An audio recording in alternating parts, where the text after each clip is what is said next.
जय Hind and hello guys, स्वागत है आपका आपके अपने YouTube चैनल ज्ञानदेह होस्ट में। और इस वीडियो में मैं आपको बताने वाला हूं OFSS बिहार 11th एडमिशन या फिर कह लीजिए कि इंटरमीडिएट एडमिशन ऑनलाइन फॉर्म 2026 के बारे में, जहां पर गाइस लास्ट डेट अपडेट के साथ फॉर्म कैसे फिल करना है, सभी प्रॉब्लम के हल सहित पूरा प्रोसेस बताया जाएगा। गाइस मैं आपको बता दूं कि आपके पास यहां पर सिर्फ 2 दिन बचे इस फॉर्म को भरने में, क्योंकि गाइस इस फॉर्म को फिल करने की लास्ट डेट 18 अप्रैल 2026 है और अभी 16 अप्रैल तक कोई ऐसा अपडेट भी नहीं आया कि आपकी लास्ट डेट आगे बढ़ रही हो। अगर बढ़ जाती है तो अच्छी बात है, और जो कैंडिडेट यहां पर फॉर्म अभी तक नहीं भर पाए किसी भी रीजन से, वो भी फिर अपना फॉर्म भर सकते हैं। बट अभी के लिए कोई ऐसा अपडेट नहीं है। मैं दोपहर के 12-1 बजे के आसपास इस वीडियो को बना रहा हूं। एंड मैं आपको बता दूं कि जो आपके सामने OTP वाला इशू आ रहा है, तो गाइस ये OTP वाला इशू इसलिए ही आता है क्योंकि भारी संख्या में कैंडिडेट वेबसाइट के ऊपर विजिट करते हैं, जिसके चलते वेबसाइट का सर्वर डाउन हो जाता है और फिर आपको OTP सेंड नहीं किए जाते। तो अगर आपके सामने OTP का इशू है या फिर पेमेंट का इशू है, पेमेंट कर दिया अपडेट नहीं हो रहा है, तो गाइस रात में 12-1 बजे या फिर जितना भी लेट नाइट आप कर सकते हैं, सुबह के 3-4 बजे आप इसका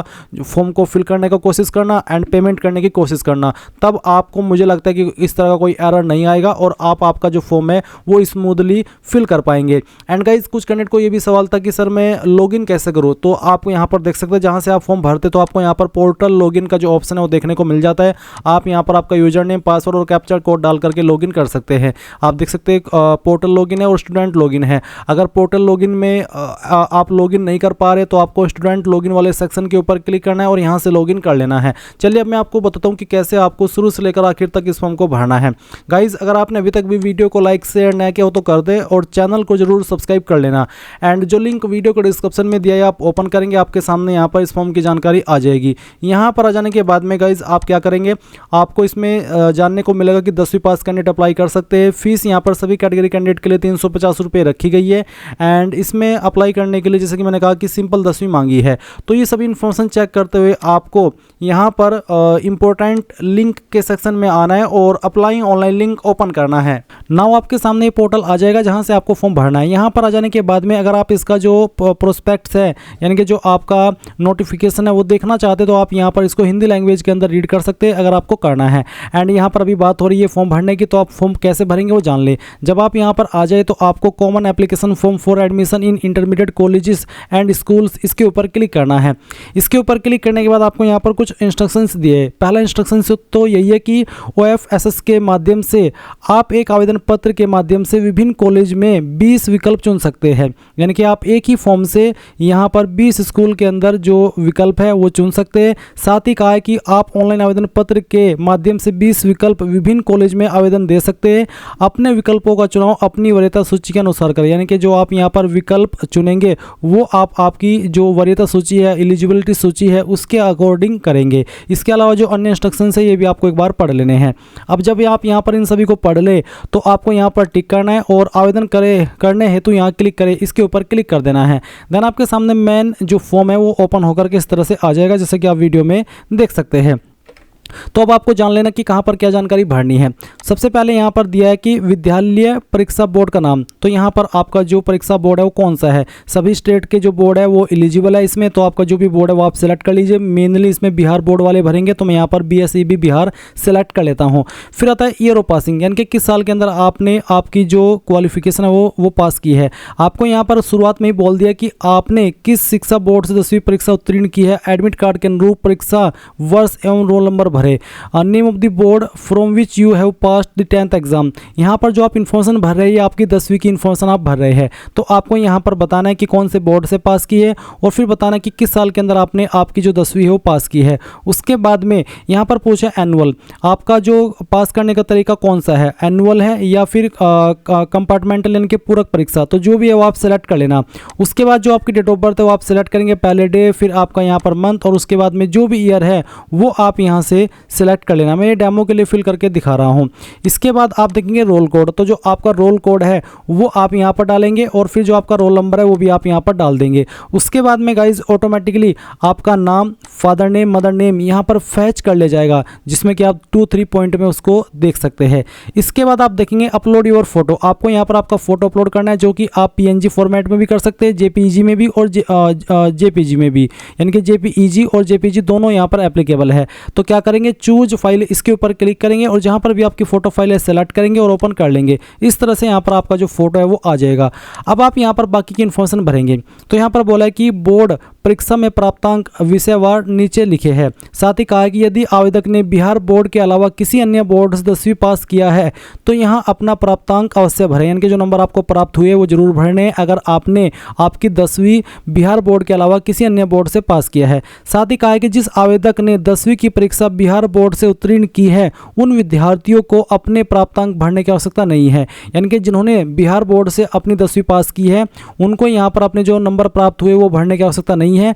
रोल कोड, रोल नंबर एवं जन्म तिथि भरने के पश्चात समयतः आपके प्राप्तांक भरे जाएंगे। यानी कि जैसे कि मैंने अभी आपको बताया, आप यहाँ पर जैसे ही ऊपर वाली इन्फॉर्मेशन भरेंगे तो ऑटोमेटिकली यहाँ पर आपकी जो डिटेल्स है वो फैच कर ली जाएगी। ये उनके लिए भरनी अनिवार्य है जो कि बिहार बोर्ड के अलावा किसी अन्य बोर्ड से 10वीं पास किए हैं। तो ये चीज़ समझ आ गई। अब यहाँ पर गाइज इसमें जो आपके टोटल फुल मार्क्स है और जो टोटल ऑब्टेन्ड मार्क्स है वो यहाँ पर आपको डाल देने हैं। इसके बाद गाइज आप यहाँ पर नीचे की तरफ आएंगे और इसमें कुछ और जानकारी भरनी है। जैसे कि यहाँ पर 6 पॉइंट आपको दिया है कि आपने जिस स्कूल से 10वीं की परीक्षा उत्तीर्ण किया उसके विवरण नीचे भरे, यानी कि जहाँ से आपने 10वीं की परीक्षा पास की है उस स्कूल की इन्फॉर्मेशन देनी होगी। तो कौन से स्कूल से आपने 10वीं पास की है उस स्कूल का नाम आपको यहाँ पर पूरा नाम आपको बेसिकली डालना होगा और अच्छे से आपको एक स्पेलिंग चेक करके डालना है। फिर है एड्रेस ऑफ स्कूल, आपका स्कूल कहाँ पर स्थित है उस स्कूल का जो एड्रेस है वो आपको यहाँ पर एंटर कर देना है। जैसे कि मैं आपको एंटर करके दिखा रहा हूँ, कुछ इसी तरह से आप यहाँ पर ये जो इन्फॉर्मेशन है वो फिल करेंगे। मैं ये इन्फॉर्मेशन डेमो के लिए भर करके दिखा रहा हूँ, आप आपकी रियल इन्फॉर्मेशन भरिएगा। डिस्ट्रिक्ट कौन सी है और डिस्ट्रिक्ट आप यहाँ पर सेलेक्ट कर लेंगे। फिर ईयर ऑफ ज्वाइनिंग, यानी कि आपने किस साल में उस विद्यालय में नामांकन किया था, यानी कि एडमिशन लिया था।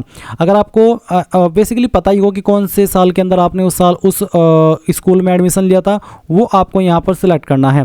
चलिए मैं यहाँ पर इसको सिलेक्ट करके आपको दिखाता हूँ। और ये जैसे आप सिलेक्ट कर लेंगे तो आपको यहाँ पर इसमें नीचे की तरफ देखने को मिलेगा year of living from school, यानी कि इस स्कूल से आपने किस साल के अंदर छोड़ा, तो आप यहाँ पर वो साल इसमें सिलेक्ट कर लीजिएगा।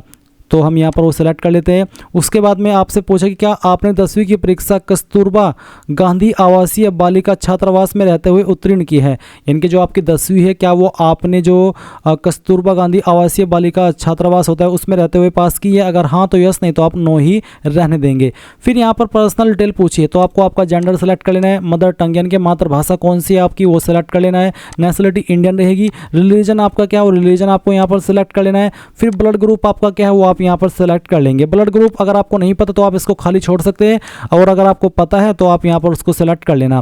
फिर 8 पॉइंट है एड्रेस फॉर कॉरेस्पॉन्डेंस, यानी कि जो आपका प्रेजेंट एड्रेस है वो आपको देना है। और यहाँ पर इसके संबंध में इन्होंने आपको कहा है कि मोबाइल नंबर एवं ईमेल आईडी दर्ज करने से पहले आवेदक ये सुनिश्चित कर ले कि उनके द्वारा दर्ज किया जा रहा मोबाइल नंबर एवं ईमेल आईडी दोनों ही यूनिक, यानी कि पहले से किसी दूसरे सीए फॉर्म में दर्ज ना हो।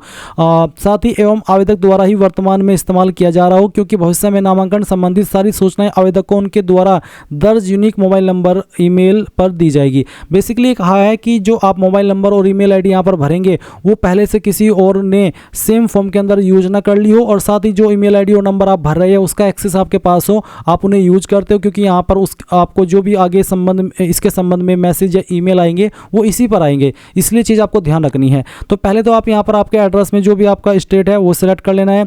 यहाँ पर आपको सारे स्टेट देखने को मिल रहे हैं। फिर आपको आपकी डिस्ट्रिक्ट सेलेक्ट कर लेनी है, म्यूनसिपलिटी आपकी कौन सी लगती है वो आपको सेलेक्ट कर लेना है। फिर यहाँ पर जो आपका हाउस नंबर है, विलेज है, पोस्ट ऑफिस है, पुलिस स्टेशन है, उसका पूरा एड्रेस आप यहाँ पर इस बॉक्स के अंदर डाल देंगे। अपने आधार के अकॉर्डिंग आप ये एड्रेस भर देना। आपको कहा है कि स्पेस, हाइफन, स्लैश और कॉमा छोड़कर विशेष वर्ण कुंजी की अनुमति नहीं है, यानी कि सिर्फ आप यहाँ पर हाइफन, स्लैश, स्पेस यही यूज कर सकते हैं। एड्रेस भरते समय कोई फालतू का स्पेशल कैरेक्टर अगर आप यूज करेंगे तो आप आगे नहीं बढ़ पाएंगे, बार बार एरर आता रहेगा। अब जो भी आपका पिन कोड है वो आप यहाँ पर डाल दीजिए। ये बेसिकली आपके आधार कार्ड का जो आधार कार्ड है या फिर जो भी आईडी है उसके ऊपर पिन कोड आपका लिखा होता है, वो पिन कोड आप यहाँ पर डाल देना। अब आप आपका मोबाइल नंबर डालेंगे और अपनी ईमेल आईडी भी यहाँ पर डाल देंगे। फिर गाइज आपको यहाँ पर आपका आधार नंबर डालना है और उसके बाद यहाँ पर टिक कर देना है। इसके ऊपर टिक करने के बाद यहाँ पर जो आपकी कास्ट कैटेगरी है वो आपको सेलेक्ट कर लेनी है। जनरल हो, एससी हो, एसटी हो, बैकवर्ड क्लास हो या फिर एक्सट्रीमली बैकवर्ड क्लास, जो भी है वो आप यहाँ पर टिक कर देना। फिर बी पॉइंट में पूछे कि आप दिव्यांग अगर है तो यस, नहीं तो आपको नो करना है। इकोनॉमिकली वीकर सेक्शन से आते हैं तो यस कर दीजिए, नहीं तो यहाँ पर भी नो कर देना है। उसके बाद यहाँ पर आता है enter here for first option, अपना पहला विकल्प चुने। तो यहाँ पर पूछा है कि जिस जिले के कॉलेज में दाखिला लेना चाहते हैं उसका चुनाव करें, कौन से जिले में आप चाहते हैं कि आपका एडमिशन हो वो जिला आप सेलेक्ट कर लीजिए। फिर जो यहाँ पर आपका कॉलेज है या फिर आपका जो स्कूल है जिसको आप प्रेफरेंस देना चाहते हो वो आप सेलेक्ट कर लीजिए। फिर यहाँ पर जैसे कि मैंने इसको सेलेक्ट किया और यहाँ पर आता है कि कौन सा स्ट्रीम आप रखना चाहते हैं अपनी चॉइस से, वो आपको यहाँ पर सेलेक्ट कर लेना है।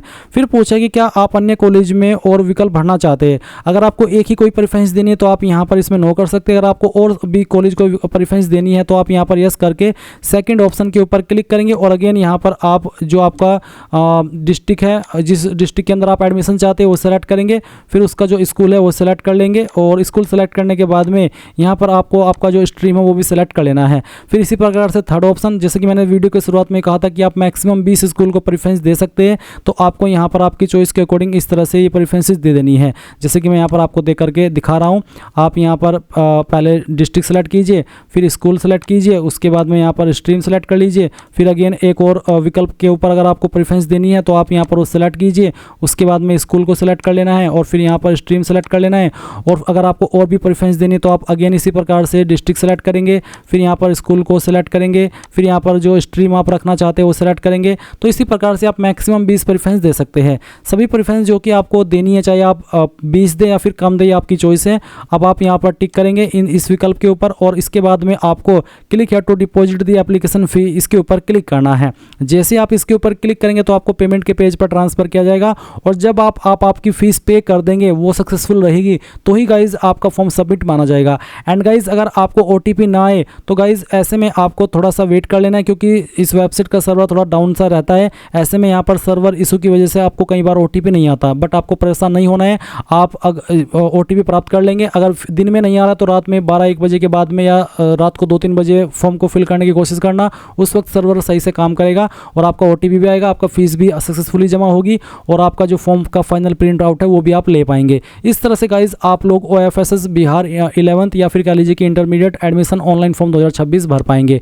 तो गाइज ये थी आपकी जानकारी। आई होप आपको पसंद आई होगी। Thanks for watching. जय हिंद।